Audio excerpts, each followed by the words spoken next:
everyone, Monique here, Little Gems Creations 1. Today I'm going to show you how to sew up a seam on a garment.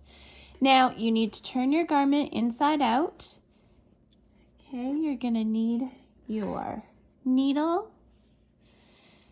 And I left a long tail because I knew I was going to have to sew up the seam, but if you don't have a long tail to use, you can just cut a piece of yarn that matches the color of your seam.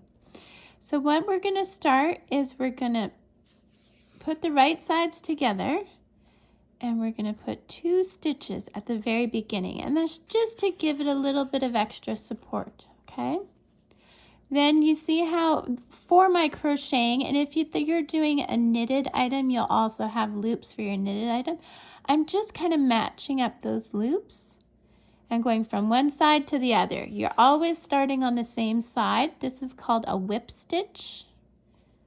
And we're just going to do this all the way to the end.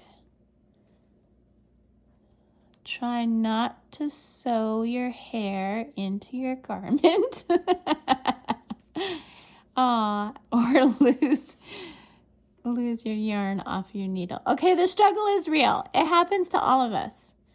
And I leave my mistakes in my videos so that you can learn from them. So make your tail longer.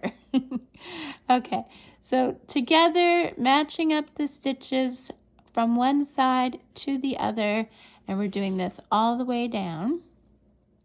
And then once we get to the other side, I'm going to show you how I knot my yarn and how I finish. So all the way to the end. Now this is a little dog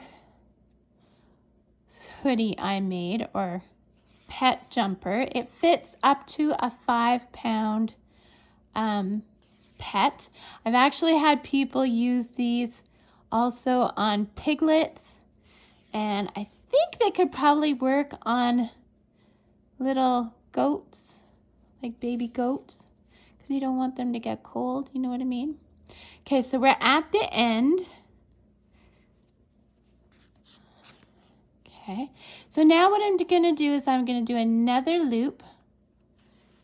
So I've got my loop. I'm not pulling the loop tight. We want to keep it a little bit big. We're going to go through the loop once, and from the same direction we're going to go through it twice, and then we're going to pull this tight. That was called a surgeon's knot. And that is how we do up the seam. Now I'm going to leave this here because I'm going to attach a tassel, which I'll put a link in the description, not only for the tutorial to make a similar sweater to this, but also how to make a tassel and how to hide your yarn ends. So there's going to be all kinds of really interesting things in that description, so don't forget to check it out.